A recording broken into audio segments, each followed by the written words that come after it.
할렐루야. 우리 좌우에 계신 분들하고 인사하겠습니다. 너무 잘 오셨습니다. 네, 감사합니다. 자, 오늘 말씀, 우리가 하나님께서 말씀하심에 있어서 우리가 그 말씀하심을 어떻게 들어야 하느냐라고 하는 것에 대한 말씀, 우리 계속 연속해서 보고 있습니다.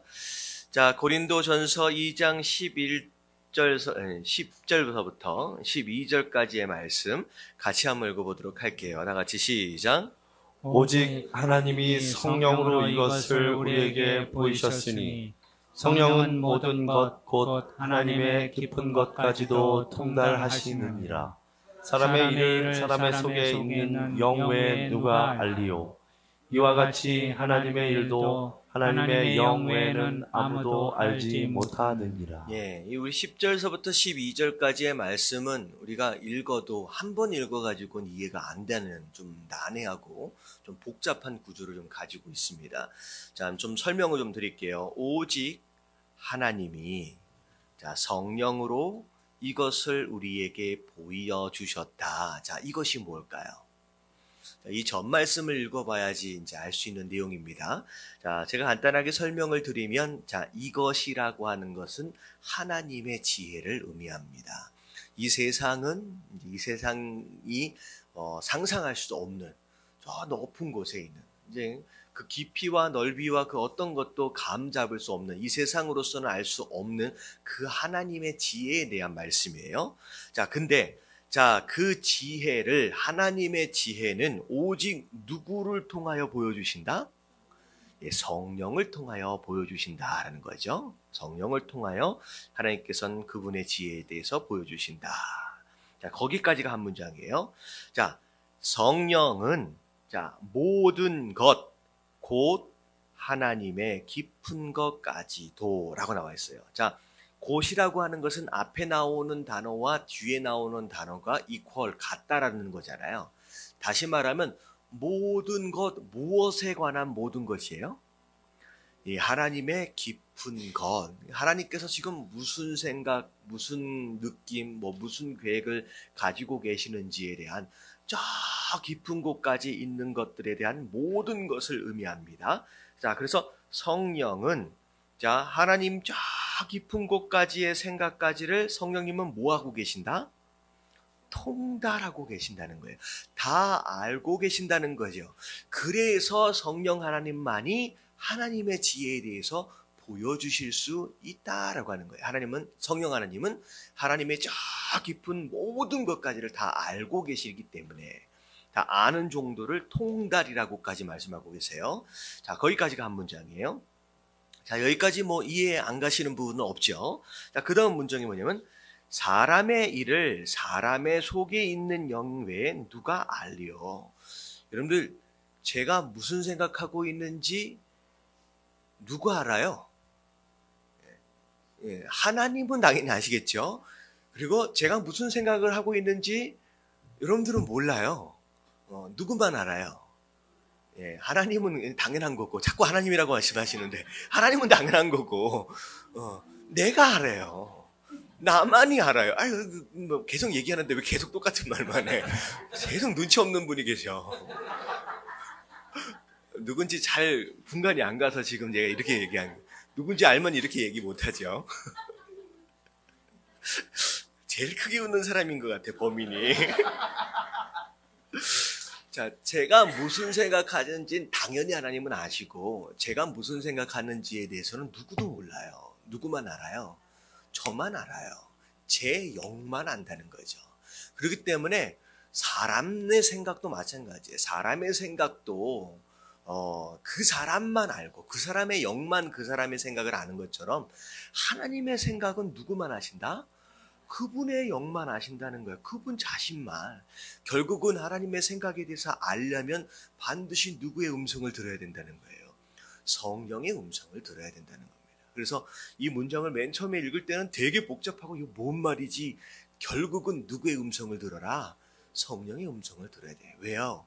성령만이 하나님의 저 깊은 속까지를 다 알고 계시는 그분 그 자체이기 때문이라는 거죠. 자, 이해되셨죠? 자, 그래서 밑에 보니까 오직 하나님의 영만이 하나님이 나의 인생에서 무엇을 하고 계신지 어떤 목적을 가지고 계신지 누구만 아신다? 성령 하나님만 아신다는 거예요. 그분만 아신대요. 자, 그래서 자, 제목이 조금 엉뚱합니다. 자, 한번 같이 한번 읽어볼게요. 시작. 당신이 기도할 때 어떤 일이 일어날까? 자, 여러분들이 기도하시게 되면 기도에 대한 응답이 있어질 거 아니에요. 자, 이 질문으로 봐서는 자, 당신이 기도할 때 어떤 일이 일어날까요? 내가 원했던, 내가 기대했던 그런 응답들이 온다라고 한다면 뭐 이런 질문을 할 필요가 없겠죠. 질문하는 것으로 봐서는 내가 원하거나 내가 기대했던 응답들이 아니라 다른 상황들이 일어날 수도 있다라고 하는 거예요. 자, 그래서 자, 밑에를 하나하나 살펴보도록 하겠습니다. 자, 다 같이 시작. 하나님께 한 가지 기도 제목을 놓고 기도하고 있는데 다른 일이 벌어지면 저는 항상 그것을 세심히 관찰하고 묵상한 뒤에 반응합니다. 자, 한 가지 기도 제목, 하나님 이것이 필요합니다. 하나님 이렇게 되어지길 원합니다. 라고 기도하잖아요. 자, 기도했는데 다른 일이 벌어졌다라고 하는 것은 내가 기대했던 거랑 내가 예상했던 거랑 같은 거예요? 다른 거예요? 예, 정말 다른 상황이 벌어진 거예요. 왜 이런 일이 일어나지? 왜 어떻게 보면 응답이 없는 거나 마찬가지의 모습들이겠죠. 자, 그런 일이 일어나면 자, 우리는 어떻게 해야 돼요? 자, 일어나는 상황에 대하여 첫 번째 관찰해야 합니다. 세밀하게 관찰해. 무슨 일인가 이게. 그리고 묵상해요. 그 보여지는 것 뒤에 숨어 있는 의미를 살펴봐야 되는 거예요. 이게 도대체 무슨 뜻일까라고 묵상해야 합니다. 그리고 난 뒤에 뭐 해야 되냐? 그리고 난 뒤에 반응해야 된다는 거죠.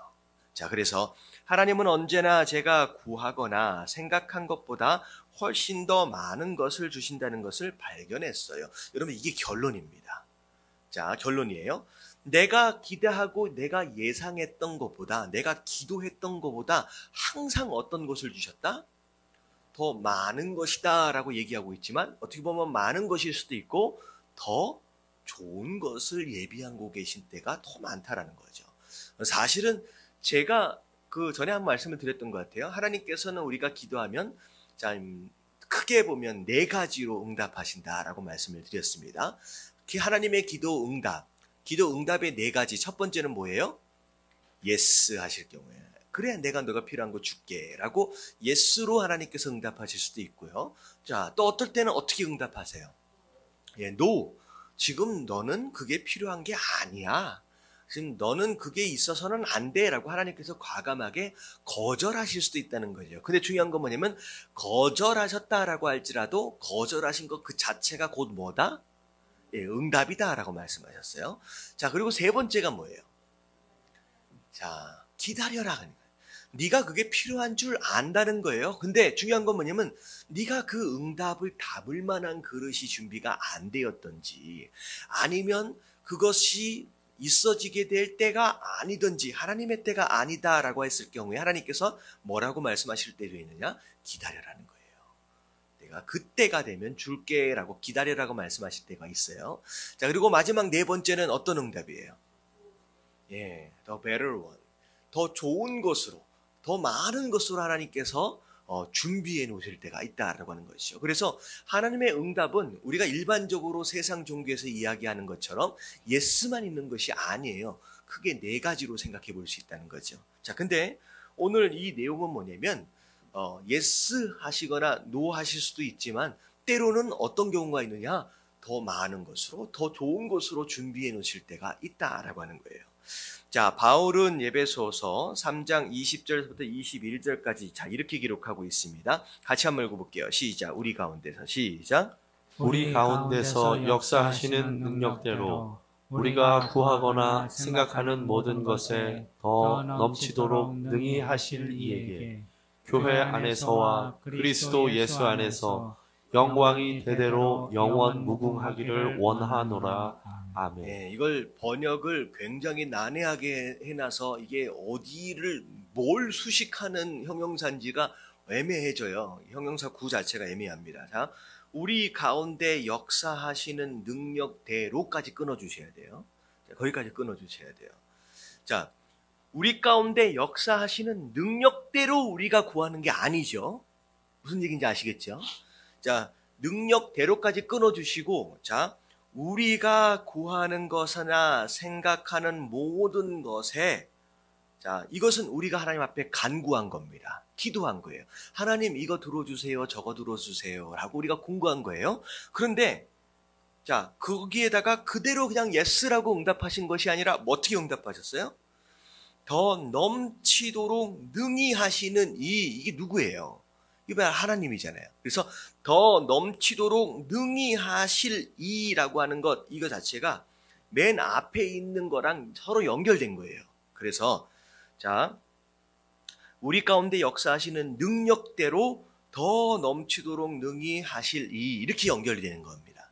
무슨 내용인지 아시겠죠? 그래서 제가 그냥 간단하게 이 문장을 설명을 드리면, 우리가 기도한 것이 있는데 하나님은요, 우리가 기도한 그거, 우리가 해결해 달라고 했던 그 문제 그거 하나 정도 해결해 줄 수 있는 그 정도의 능력의 분이 아니라는 거예요. 그거보다도 훨씬 더 많은 것으로, 훨씬 더 풍성한 것으로 채워주실 수 있는 능력의 하나님이다라고 말씀하고 계신 거예요. 그래서 응답하시는 이 내용마저도 우리가 제한하면 안 된다는 거예요. 여러분, 기도할 때 이렇게 기도하십시오. 하나님 이런 문제가 있어요. 하나님 이런 문제가 있어요. 하나님 이 문제를 이렇게 해결해 주십시오 라고 기도하면, 자, 이 문제를 해결할 수 있는 방법을 내가 생각할 수 있는 내 지혜 안으로 내가 하나님의 능력을 가둬버리는 거예요.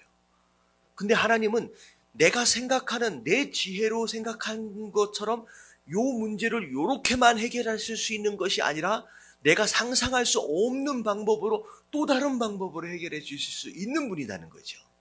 하나님의 능력을 여러분들 생각 안에 제한시켜 버리시지 마시게 되길 주님의 이름으로 축원합니다.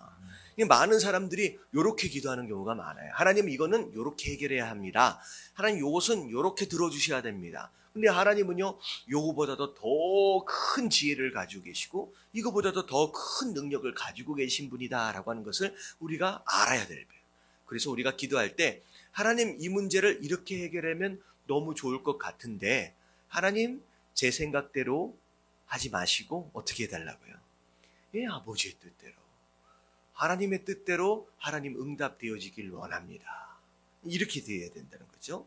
자, 그래서 이 문장이 바로 그런 거예요. 우리가 생각한 것보다 훨씬 더 풍성하고 많은 것으로 준비해 놓으시는 경우들이 훨씬 더 많다는 거죠.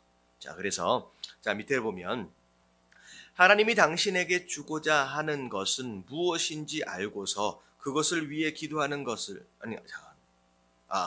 하나님이 당신에게 주고자 하는 것이 무엇인지 알고서 그것을 위해 기도하는 것은 어떠한 거다? 불가능하다. 하나님께서 나에게 뭘 주시려고 하는지 다 알고 기도한다라고 하는 것은 불가능한 거예요. 우리의 능력 밖의 일입니다. 자, 누구만 하실 수 있어요? 오직 하나님의 영만이 하나님이 당신의 삶에서 무엇을 하고 계신지, 어떤 목적을 가지고 계신지 아신다는 거죠. 그래서 결국은 기도도 내 힘으로 하는 것이 아니라 누가 도와주셔야 된다? 성령 하나님이 도와주셔야 돼요. 우리는 마땅히 구해야 할 바를 안다 모른다는 거죠. 성령 하나님만이 우리의 기도를 도와주실 수 있습니다. 그래서 하나님이 당신에게 주고자 하는 모든 것을 주시도록 하십시오. 자, 그래서 문제를 보니까 하나님이 당신이 구하는 것보다 더 많은 것을 주시기 원하는데도 당신이 원하는 것만 받기 원하시나요? 아니면 하나님이 주시는 것을 받고 싶나요? 여러분, 이거 굉장히 초등학교 틱 한 문장이에요. 초등학교 틱. 근데 많은 경우에 어떤 경우가 있느냐? 내가 원하는 것만을 하나님 앞에 고집을 부리는 경우가 있다는 거죠. 더 많은 것으로 준비해 놓으신 그 하나님의 어떤 그 계획을 우리가 모르기 때문에. 그래서 하나님이 주시고자 하는 것들을 받을 수 있어야 한다라고 하는 것입니다. 자, 굉장히 중요한 내용이에요. 자, 누가 당신의 삶 가운데서 하나님의 역사하심을 가르쳐 줄 수 있나요? 누구예요? 예, 성령 하나님. 우리가 알 수 있는 게 아닙니다. 자, 영적인 집중력 같이 한번 읽어볼게요. 시작. 우리의 문제는 기도한 뒤 생기는 사건들을 우리의 기도와 연관짓지 않는 데 있어요. 자, 이걸 연관짓지 못하는 이유 중에 하나가 뭐냐면 기도한 다음에는 뭐에 대한 기대감으로만 부풀어지느냐? 내가 원했던 그 기도 응답에게만 집중하고 있는 거예요. 하나님 A라고 하는 문제가 생겼습니다. 그러면 저에게 B라고 응답해 주십시오 라고 기도한 거예요. 그러고 나서 B라고 하는 응답이 일어나는지에만 집중하고 있는 거죠. 근데 지금 상황으로 봐서는 하나님이 B가 아니라 뭘로 응답하고 계시느냐? C라고 하는 것으로 응답하고 계세요. 근데 나는 C라고 응답하고 있는 것을 알아채요? 못 알아채요? 못 알아채요. 왜? 나는 B에만 집중하고 있으니까. 여러분, 이것을 여러분들이 마음을 열어야 돼요.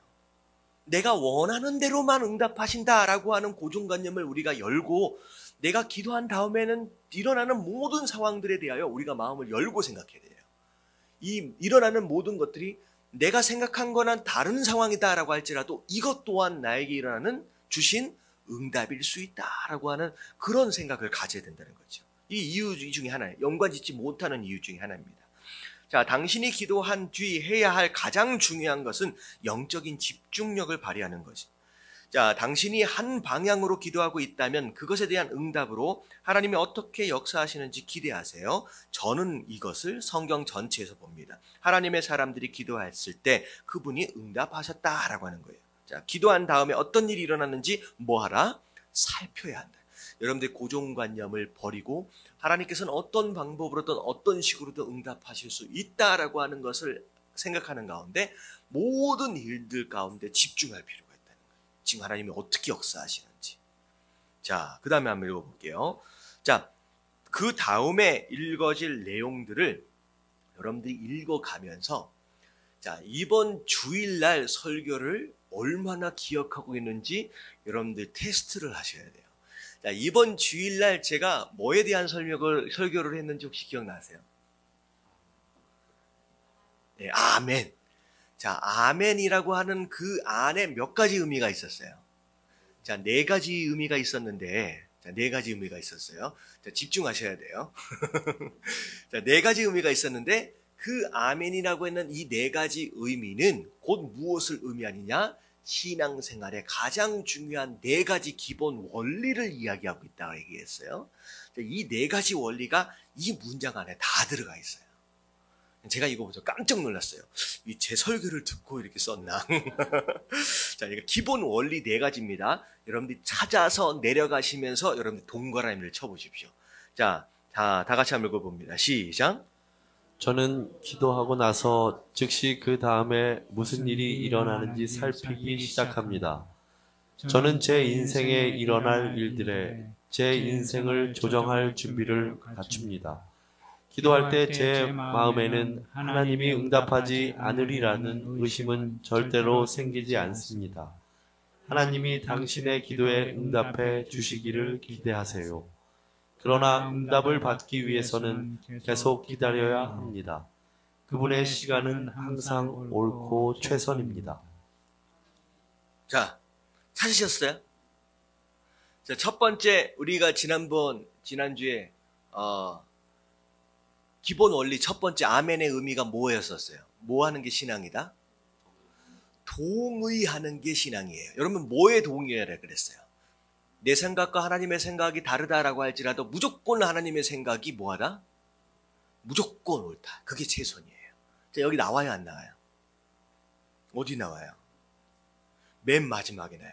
항상 그분의 시간이 언제나 옳습니다. 그분이 언제나 최선이에요. 그분이 진리예요. 이게 동의의 시간이에요. 우리가 이게 있어져야 돼요. 시간도 마찬가지고 응답하시는 방법도 마찬가지고 무조건 그분이 맞는 거예요. 내 생각에는 지금 응답하시는 것이 맞는 것 같잖아요. 아니에요. 그분이 응답하시는 그때가 최선의 시간이에요. 그걸 동의할 줄 알아야 돼요. 1번이 나왔어요. 자, 2번이 뭐였는지 기억나세요? 예, 바라보라라고 있어요. 바라보라. 나와요, 안 나와요, 여기? 여러분, 바라본다라고 하는 단어를 이 안에서 뭐라고 썼느냐? 기대하라는 거야. 기대하라는 거예요. 여러분, 기도하고 난 뒤에는 뭐 해야 돼요? 응답하실 것에 대하여 기대해야 합니다. 여러분, 이 기대라고 하는 단어가 장래에 있어질 일에 대하여 뭐 하고 있는 거예요? 마음으로 바라보고 있는 태도를 의미합니다. 기대하는 거예요. 자, 그 다음에 세 번째 기본 원리가 뭐예요? 바라본다 다음에 기다린다. 여러분, 기다리는 것은 의심하지 않고 믿는 것을 의미하잖아요. 여기 다 나오잖아요. 의심하지 않고 믿는 것이다. 그리고 기다려야 한다. 응답하실 때까지 기다려야 한다라고 해요. 자, 그리고 마지막이 뭐였어요? 예, 순종이었습니다. 마지막에 기도한 다음에는 반드시 순종을 통하여 응답을 누린다라고 했죠. 여기 어디 나와요? 순종이? 자, 어디 나와요? 예, 조정, 내 인생을 조종할 준비를 해야 된다라고 했어요. 기도한 다음에는 하나님 응답하실 것에 대하여 내가 내 인생을 조종할 준비를 해야 됩니다. 이게 바로 순종에 대한 내용입니다. 자, 기도에 대한, 주기도문 아멘에 대한 의미가 이 안에 다 포함이 되어져 있는 것이죠. 자, 뭐 이번 주일날 복습 벌써 했으니까 이제 잊어버리지 않겠죠. 주일날 한번 했고 잊어버릴 만큼 되어진 이 수요일날 한번 복습했으니까 다음 주일날은 확실히 기억나실 거예요. 할렐루야. 자, 그래서 하나님의 응답에 뭐하라? 기대하십시오 라고 이렇게 정리가 됐습니다. 자, 밑에 보면 질문들이 좀 나와요. 당신은 한 가지 기도 제목을 놓고 지속적으로 기도한 뒤, 자, 기도 응답을 받지 못했거나 그 기도한 내용과 동떨어진 응답을 받은 적이 있습니까? 여러분, 이런 적이 있어요, 없어요? 이 많지요. 사실 저 같은 경우에는 제가 제 얘기를 잠깐 하면, 제가 99년도에 제가 유학을 나갔어요. 그런데 이제 유학을 나갈 것에 대하여 결정을 하고 제가 이제 미국의 이제 LA 근교에서 어느 대학을 가면 좋을까 해서 한국에서 제가 토플 시험을 준비를 하고 이제 원서들을 막 썼어요. 근데 참 신기하게 제가 거의 한 7, 8군데 정도 이제 학교에 원서를 쫙 넣었어요. 자, 몇 군데 합격이 됐을까요? 자, 7, 8군데를 썼어요. 제가 몇 군데 합격을 했을까요? 제로. 한 군데도 저를 오라고 얘기하지 않는 거예요. 사실은 제가 그 원서를 쓰면서 제 생각에 무엇을 기도했을까요? 하나님, 7, 8개가 다 왔으면 좋겠고, 그리고 그 7, 8개 가운데 가장 괜찮은 대학이 어딜지 하나님 선택할 수 있게끔. 근데 전혀 제가 기도했던 거랑 전혀 동떨어진, 다 안 된다고 편지가 왔어요. 원래 통지서가 올 때, 리턴 메일이 올 때요, 두툼하게 오면 합격이에요. 근데 아주 얇게 한 장으로 오면 이게 불합격이거든요. 전부 다 한 장짜리로 다 온 거예요. 그래서 마음이 되게 힘들었거든요. 그래서 맨 처음에는 하나님이 정말 응답하시지 않는 것이다 라고 생각했는데 전혀 동떨어지는 응답이니까. 근데 나중에 제가 미국에 가서 어학연수 과정을 6개월을 하고 이제 원서를 쓰기 시작했어요. 그랬는데 제가 나중에 알고 보니까 제가 한국에 있었을 때 썼던 대학들은 물론 이제 주립대학들이고 뭐 그러기는 했었지만 별 볼 일 없는 대학들이었어요. 제가 나중에 이제 준비를 잘 해가지고 이제 학교를 딱 들어가서 보니까 제가 들어간 대학하고는 하늘하고 땅 차이야. 그래서 참 제가 그때 제일 감사했던 게 뭐냐면, 오히려 그때 그 학교를 들어가지 않았던 것이 훨씬 더 나은 것이었고, 그리고 생각해 보니까 여기에 하나님께서 제가 들어갈 수 있도록 하기 위해서 더 좋은 것으로 준비해 놓으셨구나 라고 하는 것을 깨닫고 나서 제가 너무 감사했어요. 여러분, 이럴 때가 되게 많아요. 그때 생각할 때는 하나님 저것뿐입니다. 저기에 꼭 가야 합니다. 저것을 제가 꼭 해야 합니다. 근데 지나고 나서 보니까 차라리 그때 그것을 하지 않았었던 것이 훨씬 더 나았다. 이런 응답들이 있다는 거죠. 분명히 제가 이 얘기를 할 때 여러분들 느끼셨을 거예요. 내가 그때 그것을 하지 않았었던 것이 훨씬 더 나았었을 것이다라는 생각. 근데 중요한 건 뭐냐면 이제 결론은 그거죠. 뒤로 이제 넘어와서 그런 때가 있다라는 거예요. 그런 상황들. 자, 그러고 나서 3번 문제를 그냥 읽어볼게요. 자, 다 같이 시작. 당신은 현재 하나님이 허락하지 않는 어떤 것을 위해서 기도하고 있나요? 예, 허락하지 않는다라고 표현하니까 좀 이상한데 응답하시지 않는 기도에 대해서 내가 막 기도하고 있다라고 한다면 자, 밑에를 보면 자, 지금 잠깐 멈춰보래요. 그 기도하고 있는 응답을 아무리 기도해도 응답하시지 않는다라고 한다면 지금 잠깐 멈춰보래요. 자, 그리고 뭐 하라고 말씀하시냐? 하나님께서 당신의 인생에서 무슨 일을 하고 계시는지 이해하게 해달라고 기도해 보라는 거죠. 그러니까 하나님 이거밖에 없습니다 라고 기도하지 말고 응답이 없으면 잠깐 이 기도 제목을 좀 내려놓고 하나님 어떤 생각과 어떤 계획들을 가지고 계십니까? 라고 뭐라 그럴까요? 처음으로 돌아가서 하나님의 생각을 물어보라는 거예요. 자꾸 이것을 고집부리지 말고 그리고 그 다음에 무슨 일이 일어나는지 주목해보거나 그분이 성경을 통하여 당신에게 무엇을 보여주시는지 주의 깊게 살펴보십시오. 그러니까 하나님의 생각을 물어본 다음에 주변에서 어떤 일들이 일어나는지를 한번 보자는 거예요. 그래서 거기에서 하나님께서 어떻게 인도해 가시는지를 우리가 주목해서 볼 필요가 있다라고 하는 것이죠. 자, 그래서 자 밑에 보면 자, 하나님의 침묵 지금 응답을 하신다는 거예요, 안 하신다는 거예요? 안 하시고 있다는 거죠. 자, 한번 읽어볼게요. 저는 시작. 저는 하나님이 기나긴 시간 동안 침묵하고 계시는 경험을 했어요. 당신도 그런 경험을 했을 것입니다. 여러 날에 걸쳐서 기도했는데도 하나님이 완전히 침묵하고 계시는 것처럼 느껴졌어요. 저는 하늘 문이 닫힌 것을 직감했습니다. 저는 무슨 일이 일어나고 있는지 이해하지 못했어요. 자, 이거 지금 읽다 보니까 누구 이야기가 떠올라요? 우리 지난주 설교 때 제가 누구 얘기를 했냐면 요셉 이야기했죠. 아니 꿈 한번 처음 보여주시고 나서 그 다음에 아무리 기도해도 응답이 없는 거예요. 마치 하나님 뭐 하시는 것처럼 침묵하시는 것처럼 아예 하늘 문이 닫혀진 것처럼 아무것도 이해할 수 없고 그런 일들이 있을 수 있다라고 하는 거죠. 자, 그럴 때 어떤 사람들이 아무리 기도해도 응답이 없는 것은 무엇에 대한 문제가 있기 때문이다? 죄에 대한 문제가 있기 때문이라는 거죠. 자, 죄에 대한 문제가 있다라고 하는 것이다. 자, 이게 정답이에요? 이게 오답이에요? 여러분, 이게 사실은요. 응답하시지 않는 이유들 가운데 죄에 대한 문제가 있어요, 없어요? 여러분, 있습니다. 근데 언제나는 아니다라는 거예요. 언제나는. 요셉 같은 경우에 요셉이 죄를 짓고 있기 때문에 응답하신 것이 아니거든요.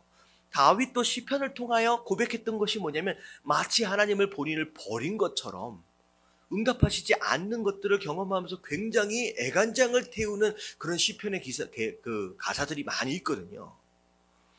다윗이 지금 죄를 짓고 있기 때문에 하나님 응답하시는 것이 아닐 수 있어요. 하지만 때로는 죄를 짓는 것으로 말미암아 하나님께서 응답을 거절하시는 경우도 있습니다. 근데 언제나 죄 때문이다라고 생각해서는 안 된다는 거죠.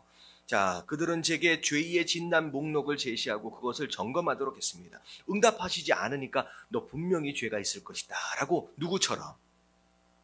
욥처럼 사람들이 이 저자에게 그렇게 얘기했다는 거죠. 근데 자, 그 죄에 대한 목록을 쭉 훑어서며 내려가면서 기도를 했는데 아무리 기도해봐도 내가 저지른 것에 대한 죄에 대한 문제가 발견되지 않는 거예요. 그래서 저는 하나님의 침묵을 처음에는 이해할 수 없었다라고 얘기하고 있어요. 자, 근데 자, 욥에 대한 이야기가 나오죠. 한번 읽어볼게요. 당신은 시작.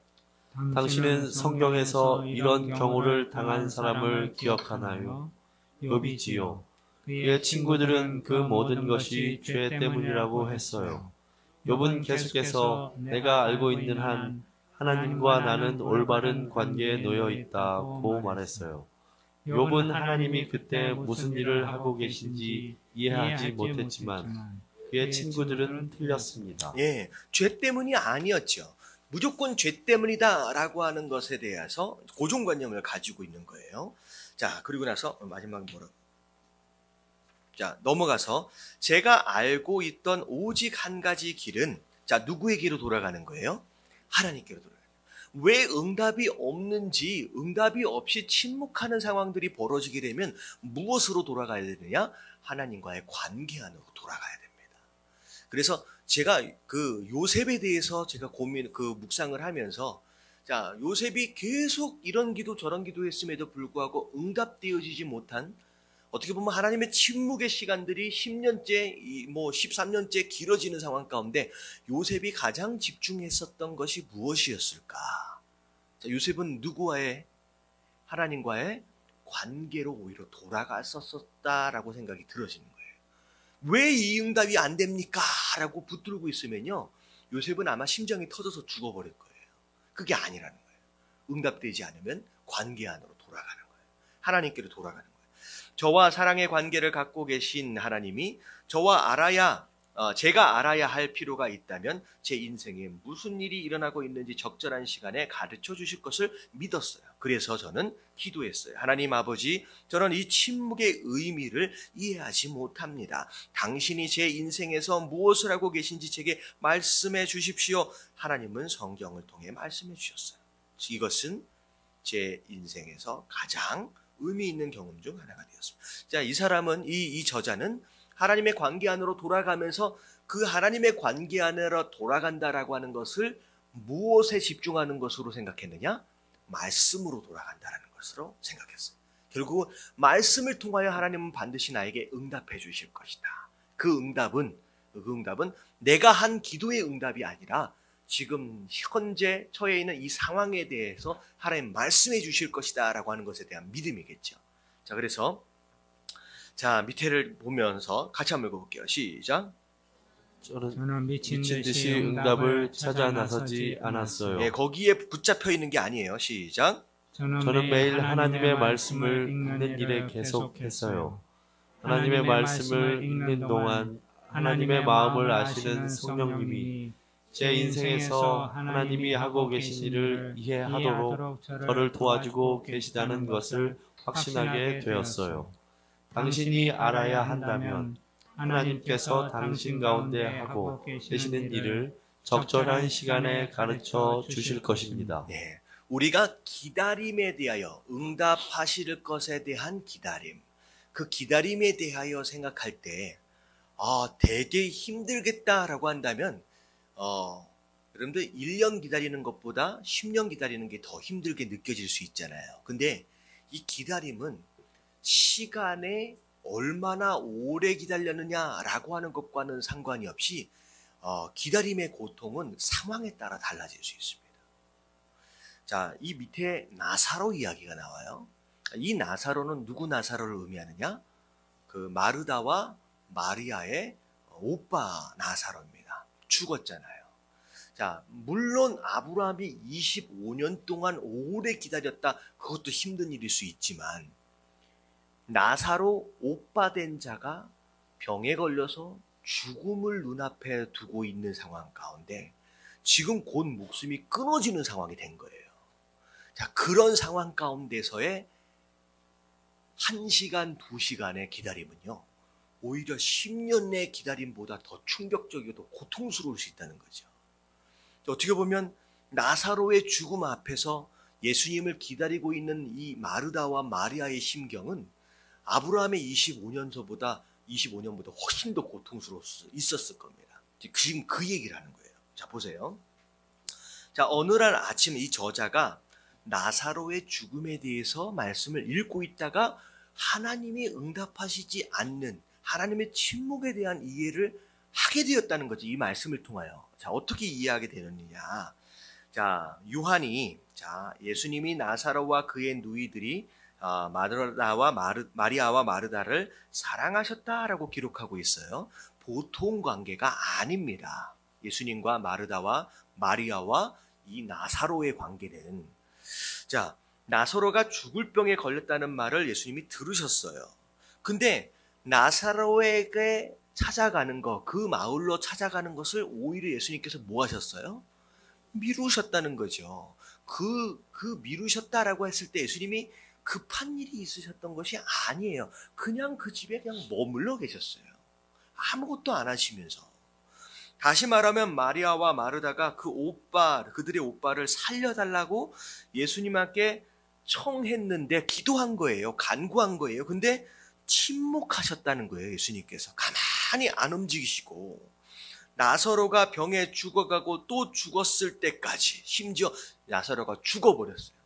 예수님이 언제 오시는지를 기다리고 있는 상황 가운데서, 하루 이틀이 지나가고 있는 상황 가운데 이 마르다와 마리아의 아마 피는 뭐 하는 것 같아요. 막 다 말라버려서 다 타들어가는 것 같은 아마 그런 심정이었을 겁니다.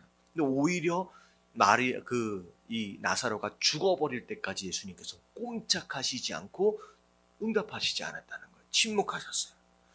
근데 오히려 유가족이 장례를 다 치러버렸습니다.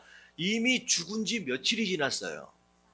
3일이 지나버린 상황이에요. 그러면 예수님께서 어떤 계산을 간단하게만 해봐도 부르고 나서 그 소식을 들은 다음에 최소한 움직이지 않고 며칠을 계셨던 거예요. 그러면 최소한 3, 4일 이상이 있었다는 거예요. 움직이지 않고 뭐 하면서 아무것도 안 하시면서. 무덤 안에 들이고 무덤을 돌로 가로막고 이제는 소망이 끊어졌어. 이제 끝난 거예요. 그런데도 그들은 여전히 하나님의 침묵을 경험했습니다. 그때서야 예수님이 제자들에게 뭐라고 말씀하시냐? 이제 가자. 무슨 얘기냐? 오히려 예수님은 뭘 기다리셨어요? 여러분, 이게 굉장히 잔인한 얘기입니다.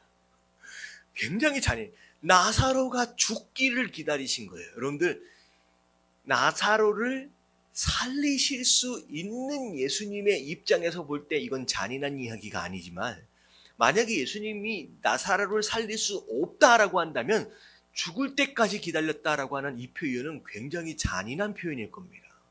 근데 예수님은 잔인한 게 아니에요. 왜? 예수님은 죽기를 기다렸었어요. 뭐 하시기 위해서? 살리시기 위해서. 왜 이게 의미가 있느냐? 이게 굉장히 설명을 드릴게요. 예수님이 도착하셨을 때 나사로는 죽은 지 나흘이나 되어요. 사흘이 지나고 나흘째. 이게 그 동양 전통적인 문화예요. 3일째가 될 때까지 장사를 지내는 이유가 뭐냐면 간혹 돌아가셨다가 돌아올 때가 있다는 거예요. 돌아올 때가 언제 정도까지? 3일째 갈 때. 근데 3일이 지나고 나면 이미 몸이 부패해버리는 상황이 되어버리기 때문에 돌아와도 희망이 없는 상태이기 때문에 나흘째 될 때 장례를 끝내게 됩니다. 이게 원래 동양 사상 가운데 있어지는 문화예요. 장례 문화예요. 나흘째 됐어요. 무덤 속에 있었어요. 마르다가 예수님이 딱 오셨을 때 뭐라고 얘기했느냐? 주께서 여기 계셨더라면 내 오라버니가 죽지 아니하였겠나이다. 만약에 죽기 전에 오셨다라고 한다면 예수님이 충분히 자기 오라버니를 뭐 하실 수 있었다는 거예요. 여긴 살린다는 게 아니라 고치실 수 있었다는 거예요. 고치실 수 있었다는 거죠. 그때 성령님이 저에게 뭔가를 깨닫게 해주셨는데, 무슨 얘기냐? 밑에를 볼게요. 맞다! 내가 왔더라면 내 오라버니가 죽지는 않았을 거라는 거예요. 내가 병자를 고치는 것을 내가 여러 번 보았기 때문에 너는 내 오라버니를 고칠 수 있다는 것을 알았다는 거예요. 그러니까 이 마르다와 마리아는 예수님이 어떤 능력을 가진 분이라고 하는 것까지는 알아요. 어떤 병이든 고칠 수 있는 능력을 가진 분이라는 것은 안다는 거예요. 경험을 통하여 지금 아는 거예요.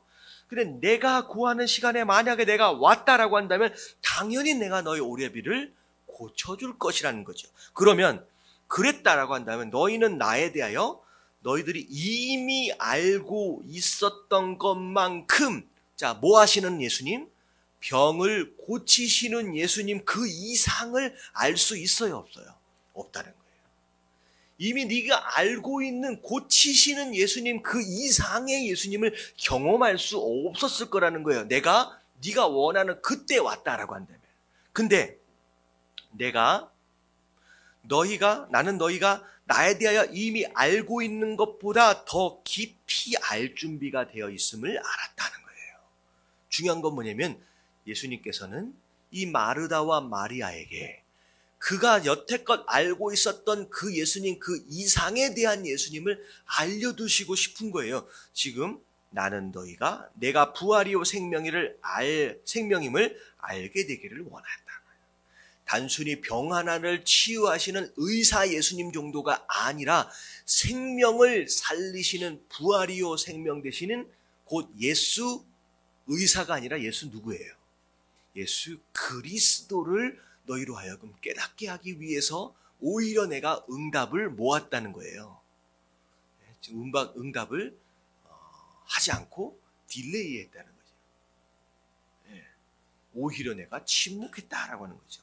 나의 침묵은 너희를 저버리는 것이 아니라 그것은 너희가 지금까지 전혀 몰랐던 나 자신을 너희에게 보여주려는 무엇이었다? 기회였다라는 거죠.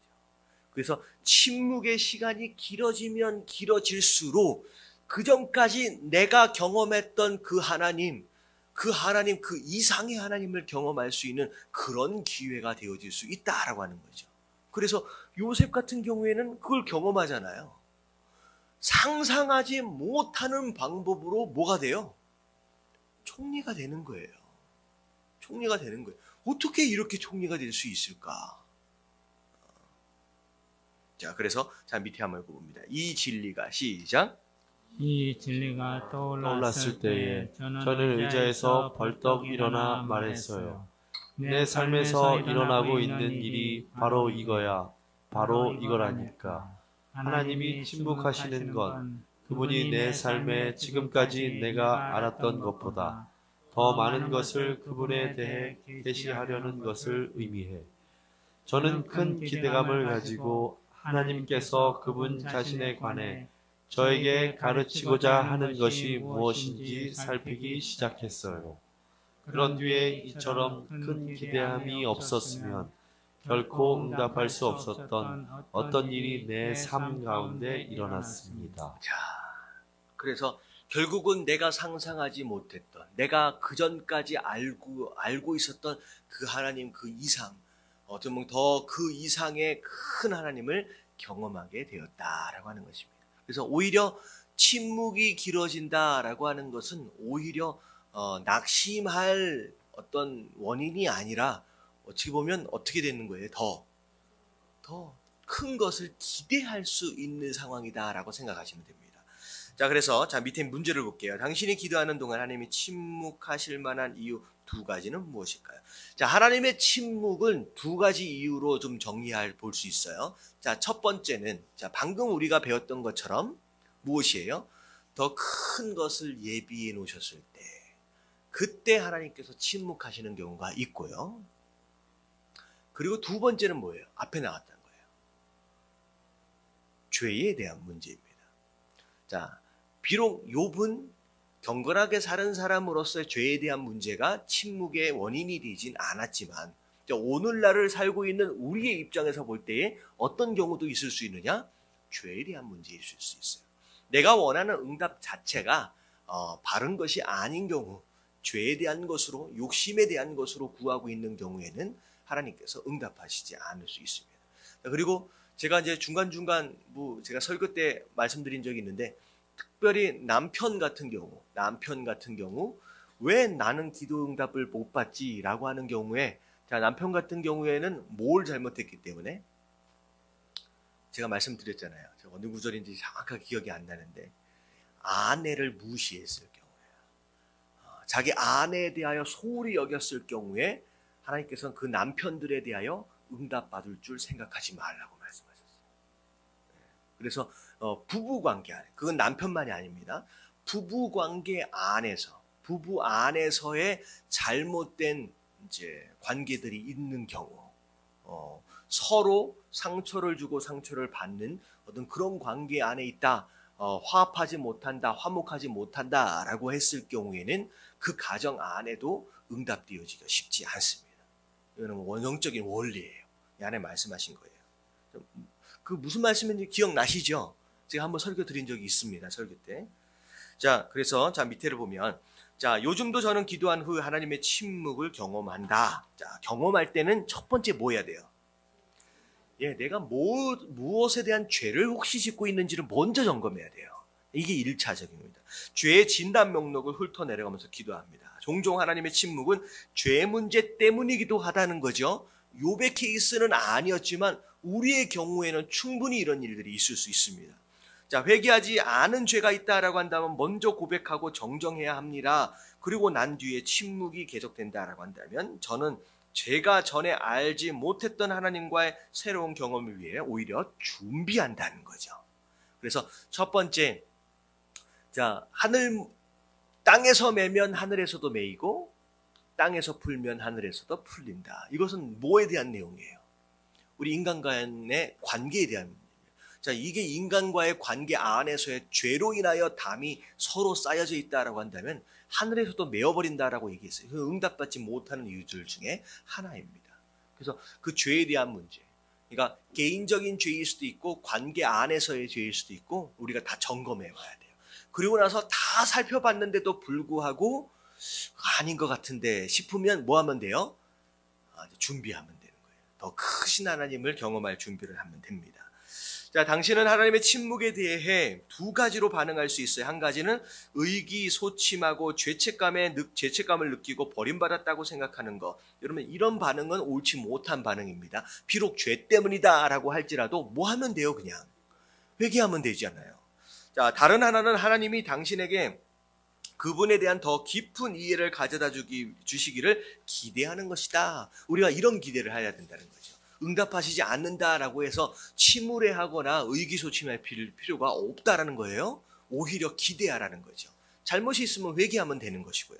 자, 이 두 가지 반응은 오히려 마치 밤과 낮같이 큰 차이가 있어요. 자, 밑에 읽어봅니다. 저를 시작. 저를 자유케 만든 것이 무엇인지 아십니까? 진리입니다. 진리는 제 인생에 깊이 관여하고 계신 인격체입니다. 하나님이 제 인생에서 어떤 일을 하고 계신지 이해했던 순간 저는 하나님께로 제 인생을 조정했어요. 저는 우울함과 죄책감을 갖는 마음 자세를 던져버렸어요. 저는 제가 하나님께 소용이 없고 그분이 제 기도를 더 이상 들어주시지 않는다는 느낌을 떨쳐버렸어요. 저는 기대와 믿음과 신뢰의 자세를 갖는 삶으로 제 인생을 크게 조정했어요. 그 순간 하나님은 제가 어떻게 반응해야 그분을 더 깊이 알게 되는지 보여주기 시작하셨어요. 네네. 그게 우리가 성도로서 기도하는 가운데 응답을 누리는 자연스러운 반응이에요. 기도할 때 하나님 이것을 이때 응답해 주십시오라고 지나치게 고집을 부리고 하나님 앞에 강요하지 마십시오. 오히려 자연스럽게 내가 원하는 문제를 하나님 앞에 자연스럽게 올려드리면 되는 거예요. 하나님 이런 문제가 있습니다. 오히려 어떻게 보면 이런 문제가 어떻게 해결되어져야 할지 하나님 나는 지혜가 없어서 하나님 알 수가 없습니다. 하나님 앞에 맡겨드리는 그런 기도. 응답되어지지 않는다라고 해도 조바심 낼 게 없어요. 기다리고 있으면 하나님의 방법으로 하나님의 때에 오히려 더 자연스럽게 더 좋은 것들로 응답해 가신다는 거죠. 그래서 억지로 막 밀어붙여가지고 그렇게 살아가는 그런 인생보다 오히려 차분하게 기다리는 것으로 응답을 누리는 사람이 훨씬 더 빨리 갑니다. 여러분 이게 속도예요. 그러니까 우리가 생각할 때는 이거 다음에 이거 응답받고 이거 다음에 이거 응답받고 이렇게 하면 굉장히 우리 인생이 빨리 갈 것 같잖아요. 여러분 그거는 착각이에요. 어떻게 가는 것이 바른 길이고 어떻게 가는 것이 숄컷이라고 해요. 지름길이다라고 하는 것은 우리보다 누가 더 잘 아세요? 하나님 훨씬 더 잘 아시는 분이에요. 우리가 기다릴 수 있으면 됩니다. 그게 훨씬 더 빠른 길이 될 수 있다라고 하는 것입니다. 제가 경험한 하나님이에요. 제가 여태껏 기도했던 것들보다 제가 나름대로 세웠던 그런 계획들보다 훨씬 더 하나님께서는 더 빨리 가고 계신다는 거예요. 근데 그 빨리 가고 있는 상황 가운데 항상 저는 어떤 상황 가운데 있었느냐? 기다림의 상황. 기다렸더니 더 먼저 가서 기다리고 계시고 더 먼저 가서 준비하고 계셨던 그 하나님을 제가 경험하고 있으면서 제가 담대하게 이 말씀을 드릴 수가 있습니다. 그래서 여러분들 조바심 내지 마세요. 내가 원하는 대로. 그래서 저도 우리 교회에 대한 내용들도 다 마찬가지예요. 한동안은 조바심이 좀 날 때도 있었어요. 제가 미국에서 한국에 맨 처음에 왔을 때 한 3년 반 정도를 제 맘대로 하나도 안 되더라고요. 제가 한국에 왔을 때 어떤 기대와 어떤 계획들을 가지고 왔겠습니까? 왔었을 때 나름대로 막 펼쳐보려고 하는데 아무것도 안 되는 거예요. 정말로 저 녹본동에 있을 때. 그래서 제가 그 생각을 했어요. 터가 안 좋다고. 누가 그런 얘기를 하더라고요. 이 자리가 터가 안 좋다고. 왜 그러냐면 누가 그런 얘기 했다 그러잖아요. 이 뒤에가 그 절벽이잖아요. 그리고 위에서부터 아래로 바람이 쌩쌩 통해요. 그래가지고 원래 터가 안 좋아서 여기서는 될 일도 안 된다고 누가 지나가는 사람이 전에 그런 얘기를 하셨대요. 그래서 그 생각도 했어. 야, 여기는 왜 하는 일들마다 이렇게 안 될까? 아마 터가 안 좋다. 터가 안 좋아서예요? 아니에요. 터가 안 좋은 게 아니라 하나님의 때가 있는 거예요. 그래서 그때는 되게 오래 기다린 것 같고 되게 답답한 것 같고 아무것도 안 되는 것 같고 다 꼬이는 것 같고 심지어 어떻게 쫓겨났어요? 강제로 막 들어와가지고 막 부시고 해서 막 뽑아내고 막 이런 일들까지. 야, 근데 와서 보니까 아닌 거예요. 그게 터가 안 좋아서가 아니라 그게 무의미한 그런 기다림이었던 것이 아니라 하나님의 계획이 있으셨던 거예요. 지금 사실 하나님이 앞으로 어떤 일들을 준비하고 계셨는지 정말 우리가 조금 경험했다라고 한다면 눈꼽만큼도 경험한 것이 아닙니다. 저는 그것을 보면서 앞으로 건축되어질 모든 상황들에 대하여 절대 조바심 내지 않습니다. 하나님 앞에 다 맡겼어요. 하나님이 하나님의 때에 알아서 세워 가실 겁니다. 왜냐하면 이 교회는 제 교회가 아니라 누구의 교회예요? 하나님의 교회예요. 그리고 이 교회를 통하여 반드시 하실 일이 있고 우리가 변질되어지지만 않고 정말 이 모습 그대로 말씀대로만 살라고 말씀대로만 말씀을 선포하고 말씀대로만 예배드리려고 이 자리에 우리가 항상 있을 수만 있다라고 한다면 절대 하나님께서 우리를 위해서 준비하신 그 촛대를 옮기시지 않을 것이다 라고 하는 믿음이 있어요. 우리가 해야 될 건 뭐냐면 우리가 변하면 된다 안 된다? 안 돼요. 예배를 향한 한결같은 사모함과 기대감, 여러분 변해지지 마십시오. 말씀을 향하여 그리고 그 말씀에 대하여 순종하는 것에 대하여 그리고 제가 말씀을 계속 강조하잖아요. 정직하게 살아야 한다. 바르게 살아야 한다. 그리고 더 느리게 간다라고 할지라도 바른 길을 가야 한다라고 하는 그런 마음에 있어서 변하지 않고 거기에만 우리가 서 있을 수 있다라고 한다면 우리가 기대하는 것보다 훨씬 더 빠른 길로 하나님 인도해 가실 겁니다. 그리고 중요한 건 뭐냐면 우리가 꼭 빨리 가야 하나라는 생각이 들어집니다. 세상 사람들이라고 하는 것은 자기가 세운 목표가 있잖아요. 내가 몇 살 때 이걸 이루어 보겠다. 여러분 우리에게 그게 있습니까? 없습니까? 여러분 우리에게 그게 있으면 안 되는 거예요. 내가 몇 살 때 뭘 이루어본 그게 무슨 소용이 있어요? 주님 부르시는 그날까지. 제가 전에 무슨 말씀을 드린 적이 있냐면 여러분들이 기대하는 열매를 장래 10년 뒤, 20년 뒤 내가 크게 내가 따먹어야 할 열매들로 만들어 가지 마십시오. 여러분들이 거둬야 하고 여러분들이 누려야 할 열매는 지금 여러분 눈앞에 있는 거예요. 그냥 여러분들이 오늘 예배에 하나님의 뜻에 대하여 하나님의 은혜에 대하여 조금 더 알아져갖고 조금 더 이해했고 그 하나님을 오늘 만났고 오늘 이 예배에 여러분들 성공했다라고 한다면 여러분 오늘 돌아가다가 주님 부르신다라고 할지라도 후회함이 없는 거예요. 왜? 나는 오늘 뭐 했기 때문에? 성공했기 때문에. 내가 따먹어야 할 열매를 맛있게 따먹었기 때문에. 어떤 목사님이 그런 말씀 하시더라고요. 송구영신 예배. 젊은 청년들이 송구영신 예배를 드리기가 쉽지가 않거든요. 젊은 청년들은 카운트다운 하면서 어디 있고 싶어요? 저기 광란에 좀 그런 데 있잖아요. 와 하면서 그런 데 있고 싶어 하는 거예요. 근데 송구영신 예배를 다 드리고 나서 새벽 1시, 2시에 집에 돌아가는 길에 교통사고 나서 청년이 죽었어. 거기에 대해서 어떻게 설명할 거냐는 거예요. 그 청년의 죽음이 안타까운 거예요?